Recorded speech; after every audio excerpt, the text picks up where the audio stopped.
Hey everyone, welcome. Project 1. Project 1 is now available. We got it out Saturday afternoon. And so I put the due date a little later than I'd originally intended. It will be due 2 weeks after it was put out. So not this coming Saturday, but the Saturday after that at midnight is when Project 1 is due. It's a lot of work, so please get started early. Homework 3, which is due this Wednesday, is designed to give you practice on some of the skills you'll need to complete Project 1, especially the run length encodings in Project 1. There are handouts available that give you some of the code that we're going to go over in this lecture so that you don't have to copy that particular code down in a big hurry while I'm talking about it. So please pick up a handout if you haven't got one already.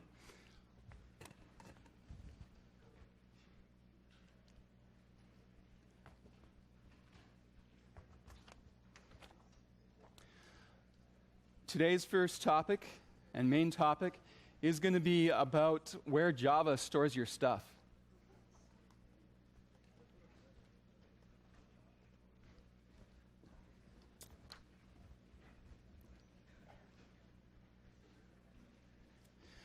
And Java pretty much stores your stuff in two places called the stack and the heap. So we'll learn about those. They are both pools of memory, open-ended pools of memory. The simpler one is probably the heap, or at least the simpler from an outsider's view. And the heap is where Java stores every object. And arrays are objects, so that includes all the arrays.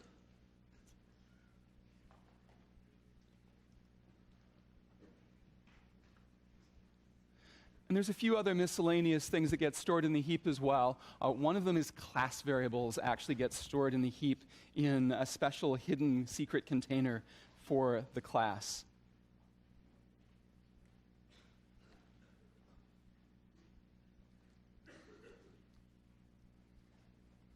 Remember, class variables are the ones that we declare static in a class. Then there is the stack.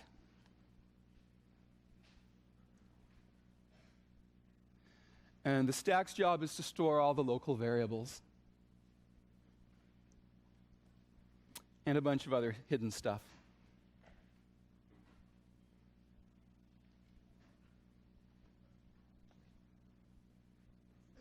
And it's worth remembering that the parameters you pass to a method are local variables. So this includes the parameters.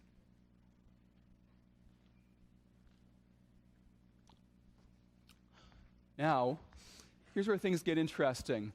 When the Java virtual machine calls one of your methods, the Java virtual machine creates a stack frame for that particular call to that particular method and stores it on top of the stack. So the reason the stack is called the stack is because you pile up stack frames, one on top of the other, in this stack.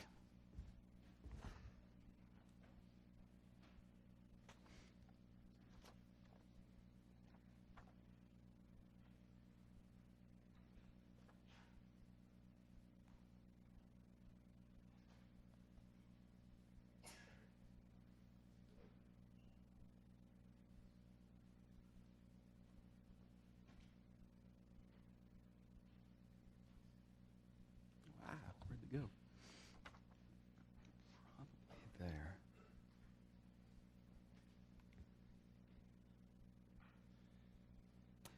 Stack frames are also known as activation records.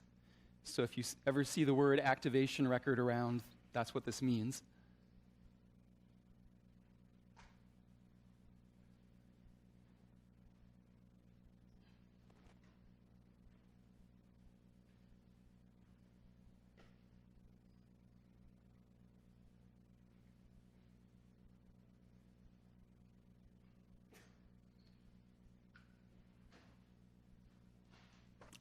And so that stack frame has slots where it stores all of the parameters that are input to the method and all of the local variables that are declared at any point in the method. Yes? So you said that the heap stores quiz all arrays and objects, Mm-hmm. so local variables.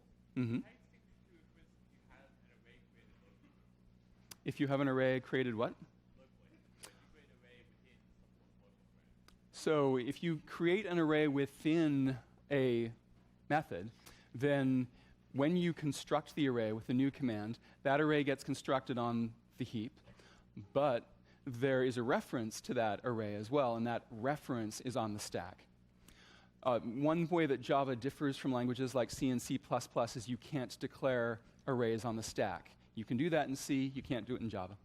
What that means that if you, for instance, create an array, Mm-hmm. if you already have a reference of some kind outside the local frame, Mm-hmm. create an array in the local frame, and then you bind the reference outside the frame to that array you created, Mm-hmm. it means the array will still be accessible outside that frame. That's right. So you can create an array inside a method, return, say, a pointer to that array, or some other way make that array accessible to outside methods, and then it's still there and still available to other methods after that method returns.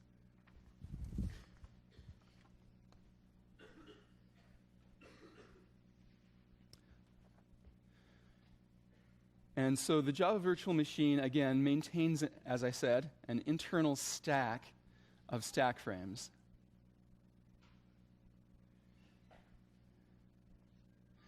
And in that stack, main is always at the bottom, because we always start with the main method, and the top of the stack is whatever method is executing right now. So I want to draw an example of this. So what I'm going to do is I'm going to divide my page into two sides, and everything on the left is going to be the stack, and everything on the right is going to be the heap.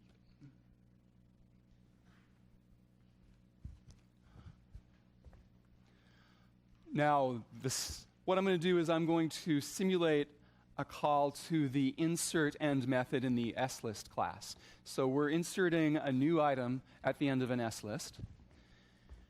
And stack frames are going to be built up starting from the bottom of the stack and building up. So at the very bottom of the stack, we're going to find the main method. So specifically, let's suppose I'm running test code in the slist class, and that test code is in the main method. Then that's where I start. That's the first stack frame on the stack when we start our program. And that stack frame will include space to store local variables, including the parameter. Every main method has a parameter called args, which you'll remember is the command line arguments. So args is stored in that stack frame, but the array of words that it points at, that's on the heap.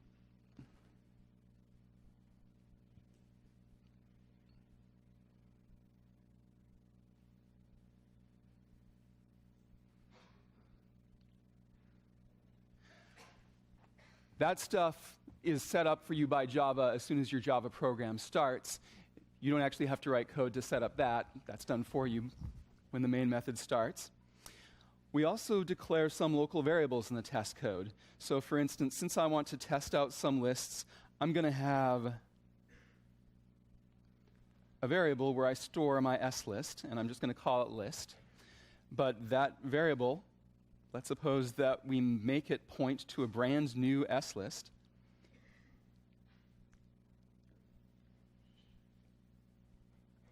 So the head is initially null, the size is initially 0. And then we call the insert end method, passing in a string.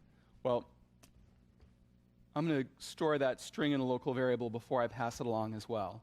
Let's just call it str, and this is the string I want to insert at the end of my list.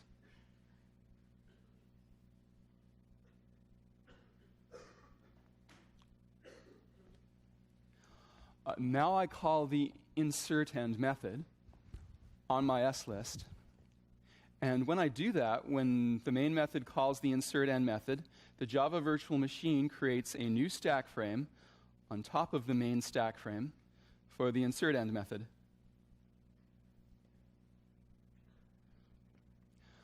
Now, since I called insert end on a specific slist, that slist gets passed in as a parameter called this. So the call was list.insertEnd. So Java automatically copies list into a variable called this, which is stored in the stack frame too. And that initially points to the same thing that list points to, because that's what I called it on. The insert end method also takes a parameter, which is the object or item that we want to insert into the list. So the parameter obj is a copy of the parameter we passed, str. Now, the job of insert end is to insert this string at the end of the list. To do that, we need to create a new list node to store that string in. So insert end is going to call the slist node constructor. And a constructor is just like any other method. It gets its own stack frame. And sometimes when you look at the stack dumps that you get out of Java when you do something wrong, you'll notice that constructors are labeled in that stack trace as slistnode.slistnode. And again, we will pass obj in as a parameter because we need to know what string to store in that brand new slist node. But the constructor will also do its job, which is to construct a brand new slist node. And so that slist node gets stored on the heap. And it has an item field and a next field. And when we first construct that object, it also gets stored locally in a variable called this in the slist node constructor method. And then that constructor copies obj into the item field. So now the slist node is pointing at the correct item. And it sets next to null. And so this is what the stack looks like just before the constructor finishes. Any questions about this? Mm-hmm.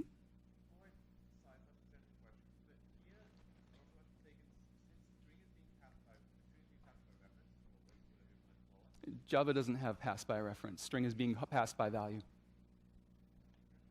But it's the reference that's passed by value. I'll talk about that in a minute too. So the next topic of this lecture is pass by value. Question back there. Can you talk a lot louder, please? I can't hear your voice at all.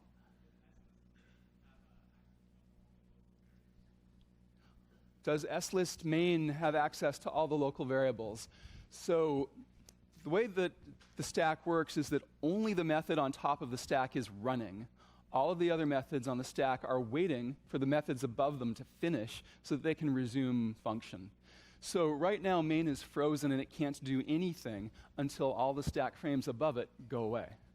So main doesn't have access to those stack frames because those stack frames will be dead by the time main can run again. Yes? The order in the stack matters a lot. So the one on top, that's the one that's running right now.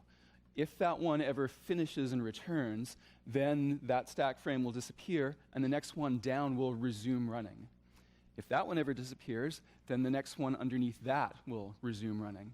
So every method that's not at the top of the stack is waiting for all the methods above it to finish so that it can start running again.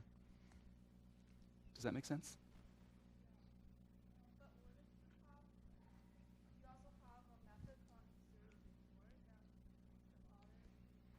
Well, you can't run insert before and insert end at the same time.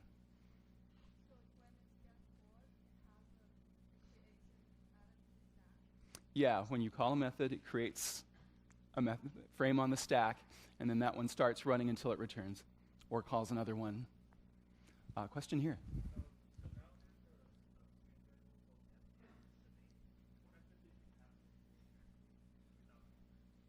Oh, you could have passed in a string directly without declaring it if you wanted to, sure.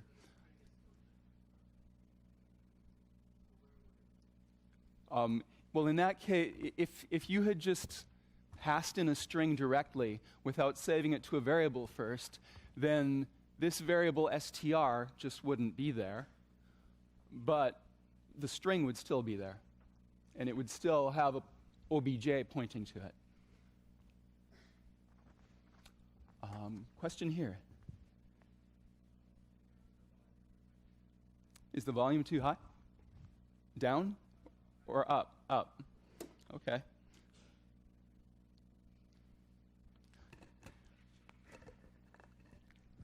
This is about as high as it goes, so I hope this will work. Question here.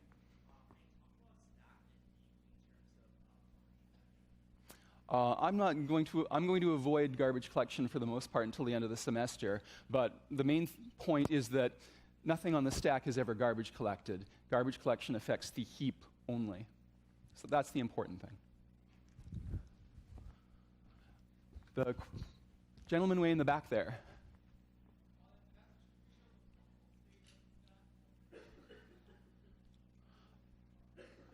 On exams, I will generally give you instructions at exactly what moment in the code's execution I want you to draw the stack. And so that will vary depending on the problem. Mm-hmm. If for some demented reason you wanted to change the order of the stack, is that possible, or is that on like a lower level of code that we're working with? In Java, you definitely don't have access to move things around on the stack. In C, you can do crazy things like that if you know what you're doing, but not in Java. Java defends itself from that kind of thing. Mm-hmm.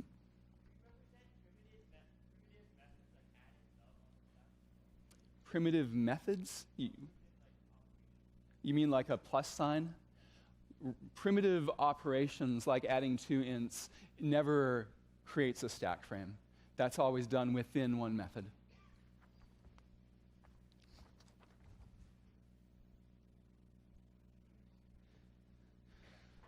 So as I said before, the frame on top at this moment is always the one that's executing right now.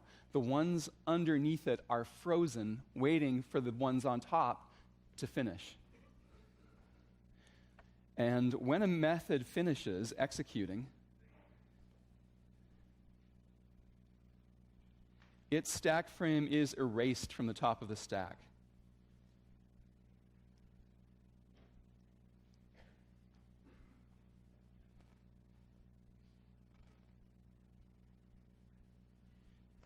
And when a stack frame is erased, its local variables and parameters are erased with it. You can never access those local variables directly again. So if there's anything you want to save, you'd better store it in an object or return it to the calling method. And I want to point out that the java.lang library has a method that's really useful for debugging sometimes called thread.dumpStack.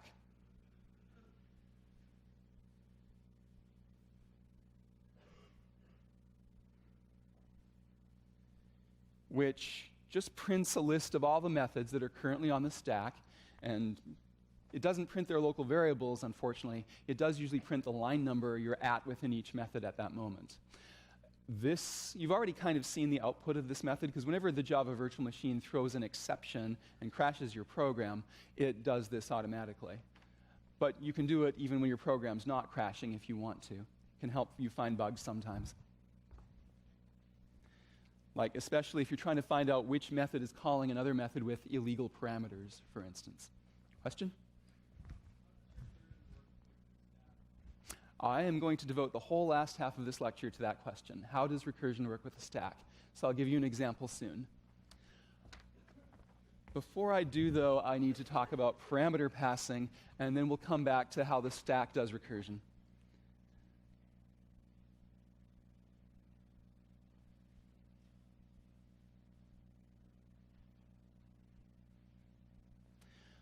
So, as in Scheme, Java passes all parameters by value.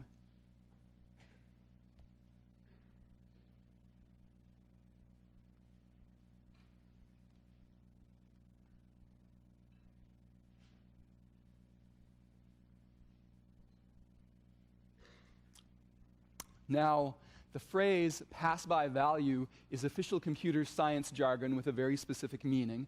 It means that when you pass parameters to a method, that the actual arguments are copied into the formal parameters. You're not changing the original.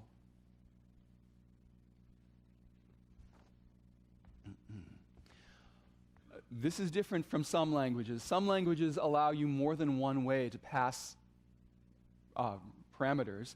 You can pass by value, you can pass by reference in C, for instance, or at least in C++. Here you can't pass by reference. You can only pass by value. So when you pass by value, you get a copy in your local stack frame. Changing that copy won't change the original.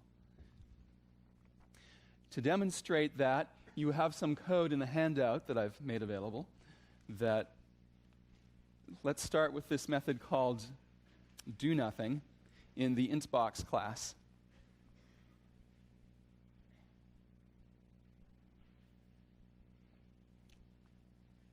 So an intBox is just an object that's designed to store one int. And what I want you to imagine is that there's some other class somewhere else that has a method in it that executes the following method call. First, it declares a variable that sets a equal to 1. And so I'm going to draw the stack on the right-hand side now. There is a stack frame for the calling method. Let's suppose it's the main method. And in that stack frame, there's a variable called a, and I store in that variable the number 1. And let's suppose now I call doNothing.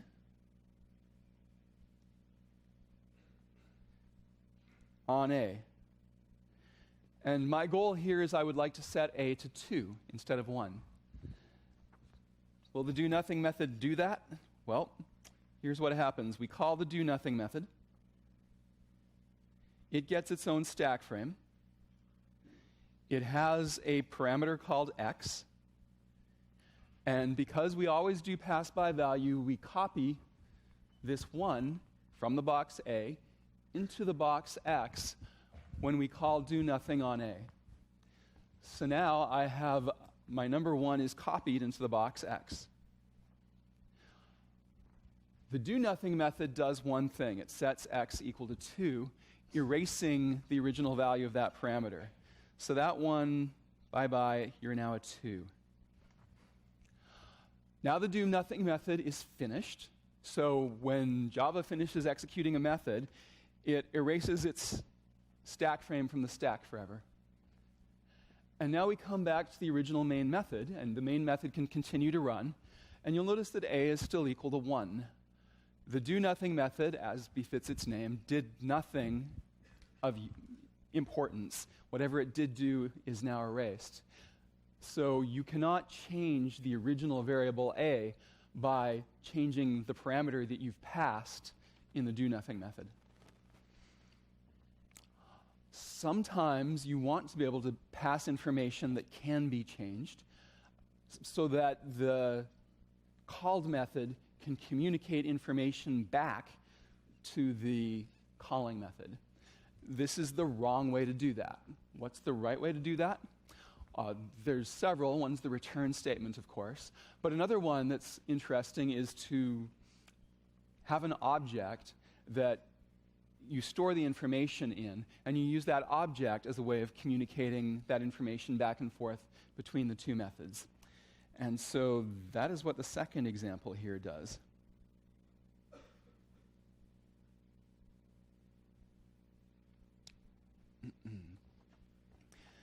The idea now is that when the parameter is a reference, the reference is copied, but the object is shared.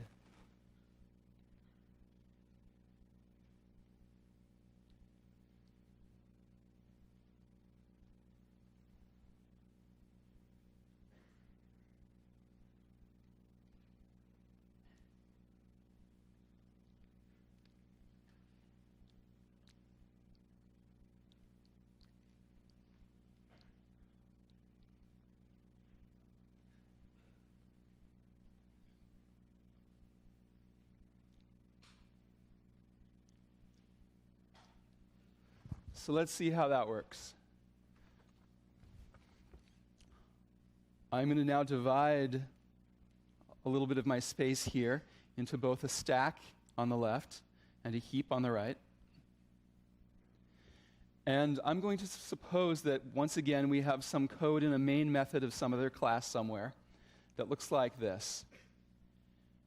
First, it constructs an int box.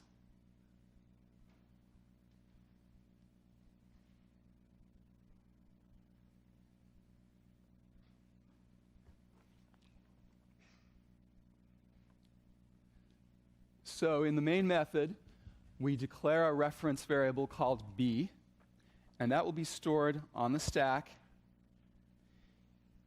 here in the stack frame for the main method.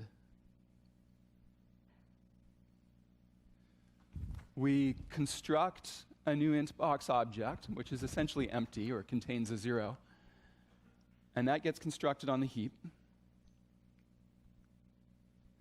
And that has a variable I, which we haven't initialized yet, so it contains a 0. And now, but I really want to use this int box as a way of communicating information from the called method to the calling method. So now let's call this method set3 here.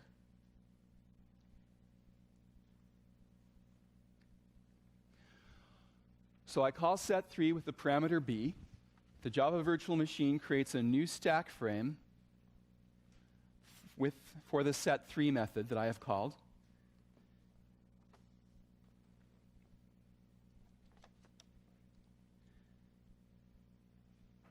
The int box that I passed in is copied to a variable called ib. So Java is using pass by value, which means we're going to copy the contents of this box into the ib box. So b and ib are not the same box. They're two different boxes that happen to point to the same object, but they do point to the same object. So if I change that object, both the caller and the callee can see the changes. So now we execute one line of code inside the set3 method, and that sets ib.i equal to 3. In other words, it writes a 3 into this box.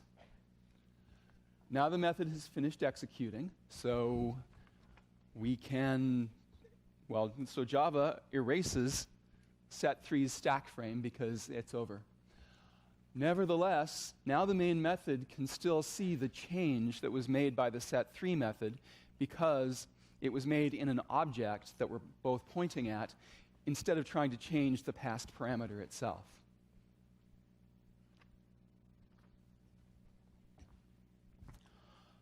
I have one more example, which is very similar to this one, but this example is meant to show you a common programming error.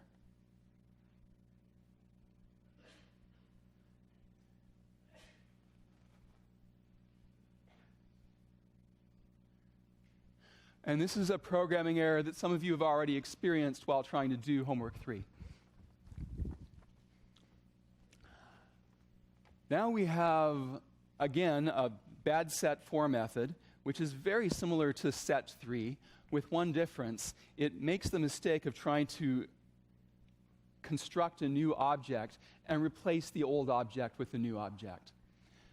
Seems like a good idea, but it doesn't actually work. At least it doesn't succeed in communicating information back. So once again, stack on the left, heap on the right. Let's suppose we have the same setup we had before. The main method constructs an int box.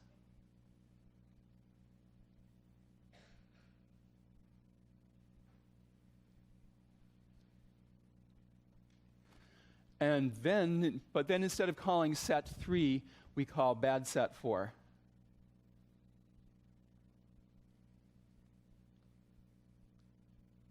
In the main method. So Java creates a new stack frame for bad set4. And the variable b gets copied to ib, so b and ib both point to the same object. So far, so good, but now I make a terrible mistake. I try to replace that int box with a brand new int box to store my new number in. So what happens is now bad set 4 is constructing a brand new int box object and replacing the reference to the old one with a reference to the new one. So now IB points to this brand new object, and we store 4 in that object. Now the bad set 4 method is done, so Java erases its stack frame. And has bad set 4 succeeded in communicating the number 4 back to the main method? No, it hasn't, because the main method still has the original box. That box that has the 4 in it isn't actually accessible. There's no reference pointing to it at all from anywhere, so it's not going to do any good, and it's going to get garbage collected. The similar problem that comes up in homework 3 is some of you tried to take the input array and replace it with a new array. You can't do that. You have to make the changes in the original array that you're given. Are there questions about this? Mm-hmm.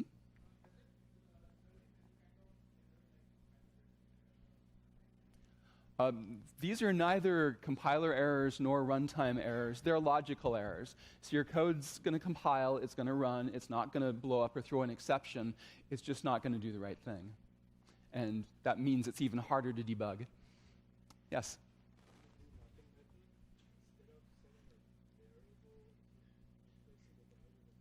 Mm-hmm.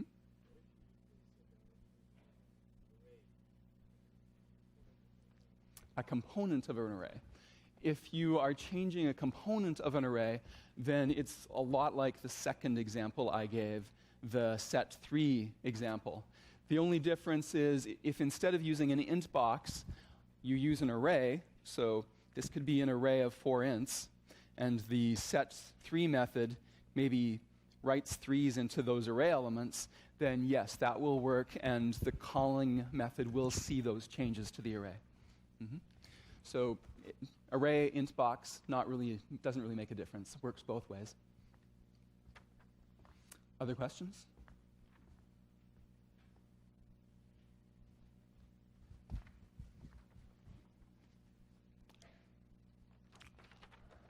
All right, by request, we can now talk about recursion and how that affects stack frames.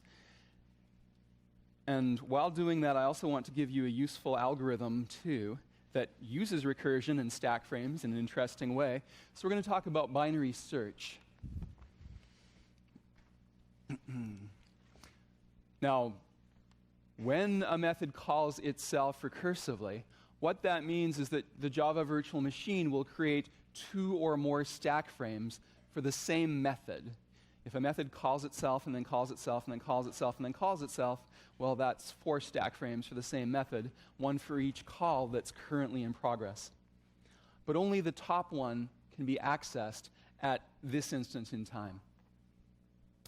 So to demonstrate that, we're going to look at a recursive binary search method that searches a sorted array of ints and is searching to find out if there's a particular int, like, is the number 3 in this sorted array?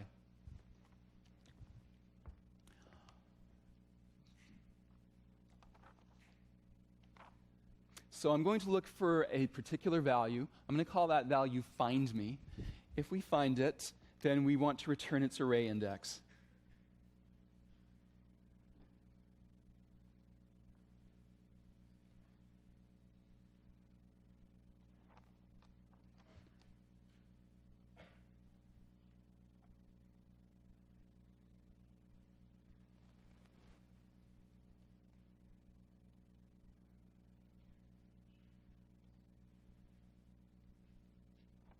If we don't find it, if it's not in the array at all, then we're going to return a constant that we'll call failure. And this constant tells us that we did not find the item in the array. The easiest thing to do is just walk through the array from left to right and check every item in the array, every int, to see if it matches find me. But that's slow because you have to go through the whole array. because the array is sorted, there's something much faster we can do. And the idea is that we're going to start by checking the middle element of the array first. If find me is less than the middle element of the array, we only have to search the left half of the array. If find me is greater than the middle element, we only have to search the right half of the array. And having cut the number of possibilities in half, now we repeat that idea over again with half the array. We divide it into 2 quarter arrays, and we decide which one of those holds find me. And then we go down to 1/8 of an array and so forth. So to give an example, let's suppose that we are searching for the number 1 in the following array.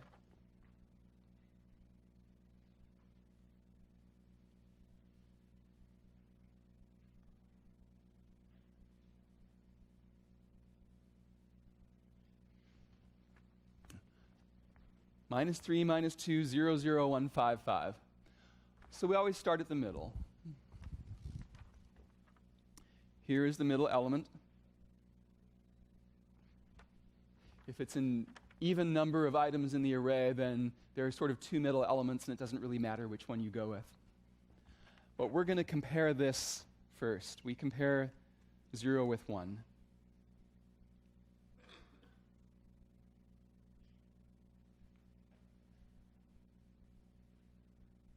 And find me, 1, is greater than 0, so that means that the thing we're looking for has to be in the right half of the array. And so now we're going to recurse on the right half of the array.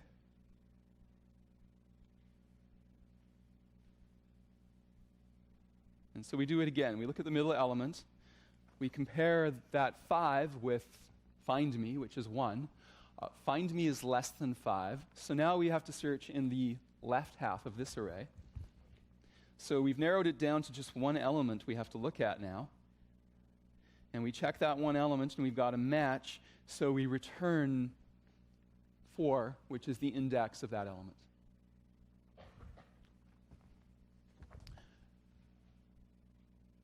So that's the high-level idea. Let's boil this down to some code. To do that, we need to first figure out what the base cases of the recursion are. And it turns out this recursion has not 1 but 2 base cases.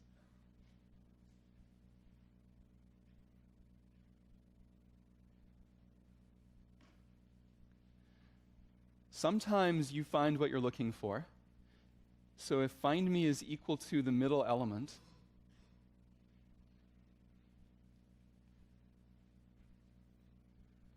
then we are happy. We found what we're looking for, and we just return the index of that middle element.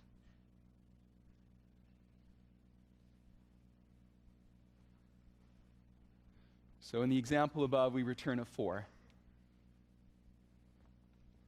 But there's a second case that can happen, which is sometimes the thing you're looking for just isn't there. It's not in the array at all. And you will find that out when you get down to a subarray of length 0.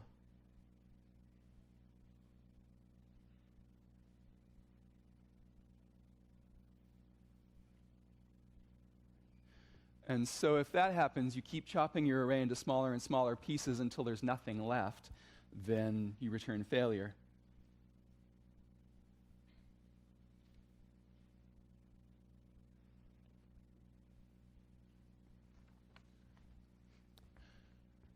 And let me say again that this recursion will only work if the array is actually sorted from smallest to largest.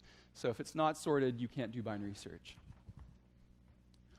You have code in your handout for binary search, so please take a look at that.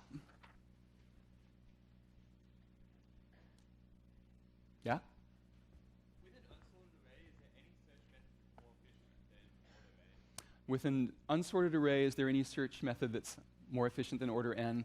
No, there's not, because in the worst case, you really do have to look at every element before you find what you're looking for.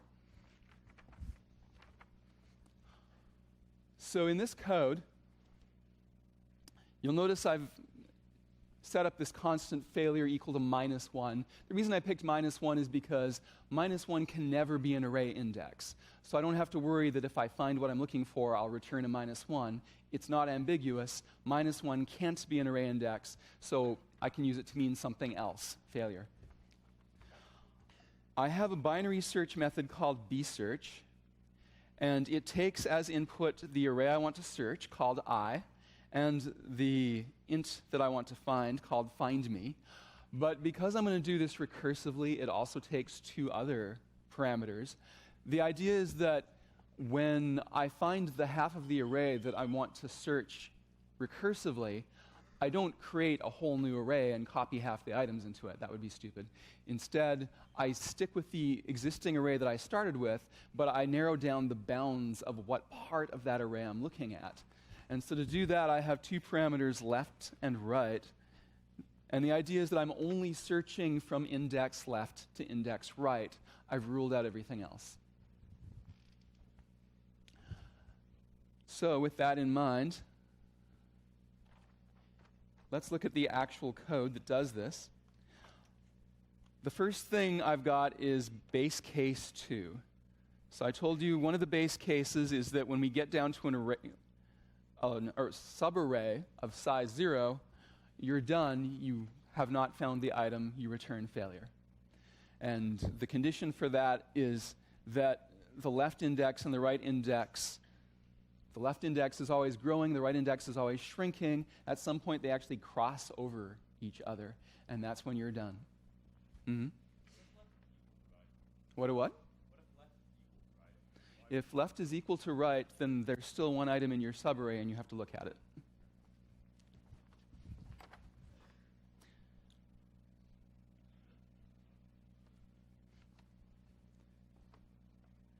The next thing we do, if we're not in that base case, is we figure out what the middle element is of the subarray. So there's the middle element. We call it mid. And we check if that is the element we're looking for. And that gives us our other base case.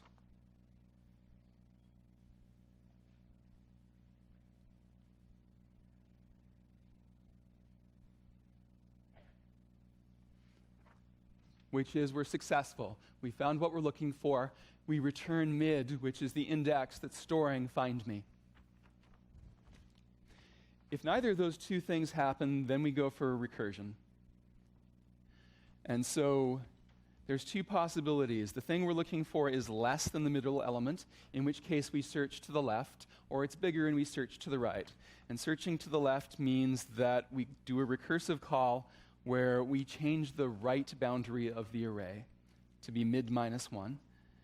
And searching to the right means we change the left boundary of the array to be mid plus 1. And either way, then we recurse with an array that's at most half as big as what we were just working with.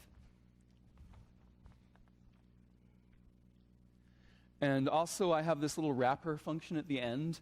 This is another bsearch, but this bsearch has only two parameters. This is the one you use to get started. So this is when you want to search the entire array I, and it just calls the other bsearch with the left being 0 and the right being length minus 1, so that you're searching the entire array.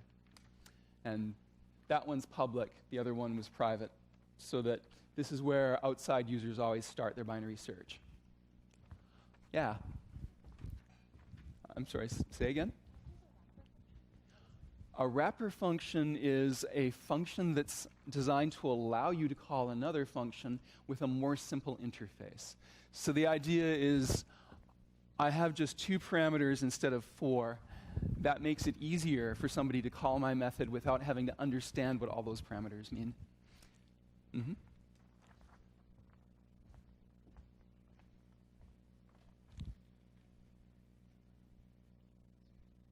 Any other questions on this? Mm-hmm.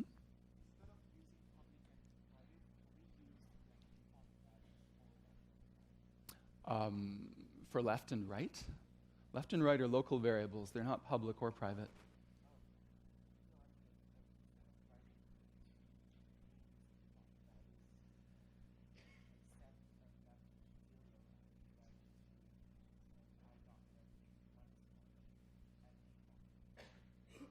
At default. I'm not sure what you mean by that. Can you ask me after class? Thanks.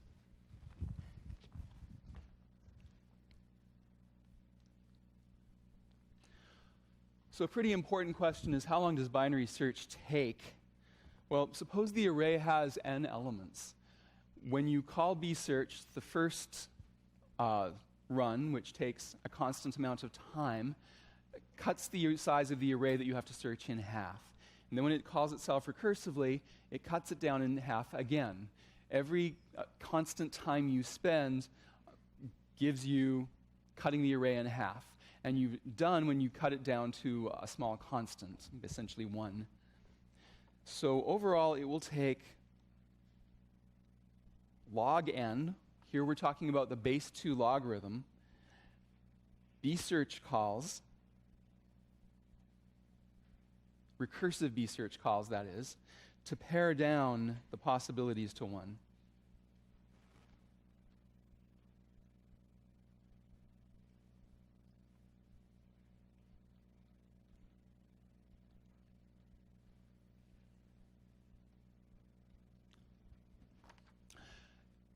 And so we say that binary search runs in logarithmic time in n, the number of items in the input array.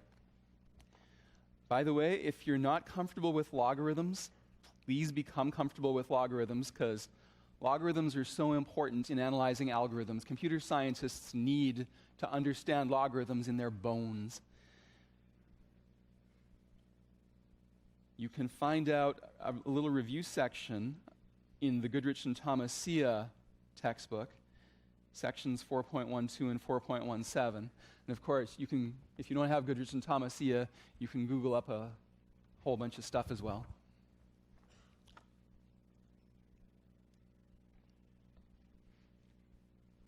All right, now that we have this method, let's run it.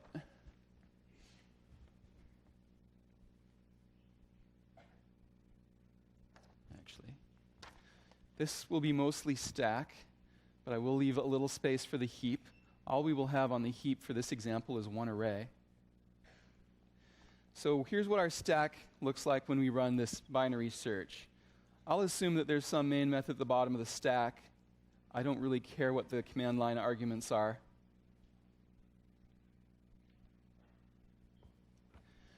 It will call the wrapper bsearch function with an array that we want to search.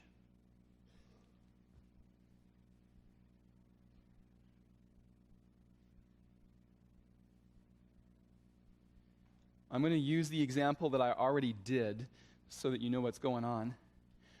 That wrapper function will call bsearch on the whole array, meaning that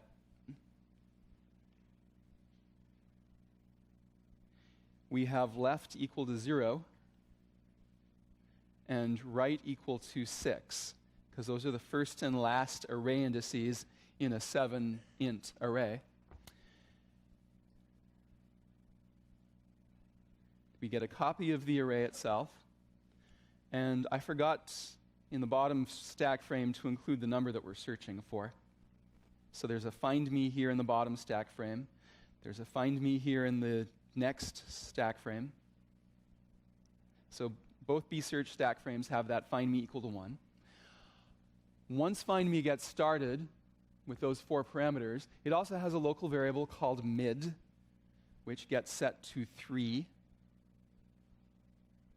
because that's the average of left and right. So we look at the middle item, the one with index 3. We do the comparison, and then we call bsearch recursively. This time left gets set to 4 because we decided that the thing we're looking for, if it's there at all, must be in the right-hand side of the array. Right is still 6. Find me is still 1. The array we're searching is still the same. Now we take the average of left and right to give us the middle element again, which is the one we're going to look at. And we compare the int at index 5 with find me, and we decide find me is smaller, so I need to search to the left. So bsearch calls itself recursively again. This time both left and right are equal to 4.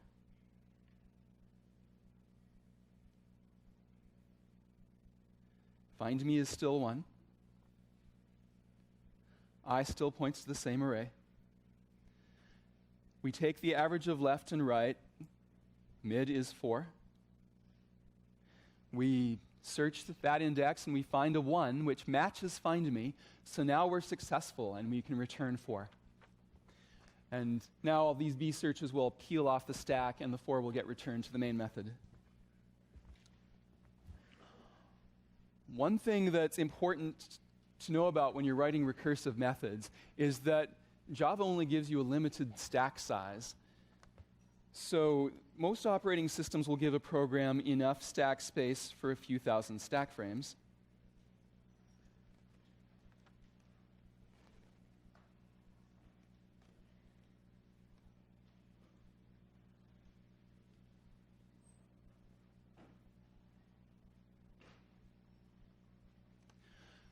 If you use a recursive method to walk through a linked list with 1 million nodes, Java can't create 1 million stack frames. So what Java is going to do is it's going to run out of stack space and throw an exception and your program won't work. So generally it's not good to write recursive methods that will need to recurse 1 million times. But binary search is logarithmic in the size of the input. On modern computers, you can only have room for 2 to the 64 bytes of memory, so there can't possibly be more than 64 stack frames in a binary search on any amount of memory you can handle. Therefore, there's enough stack space always to do binary search. And that's it for today. We'll do inheritance on Wednesday. And thank you.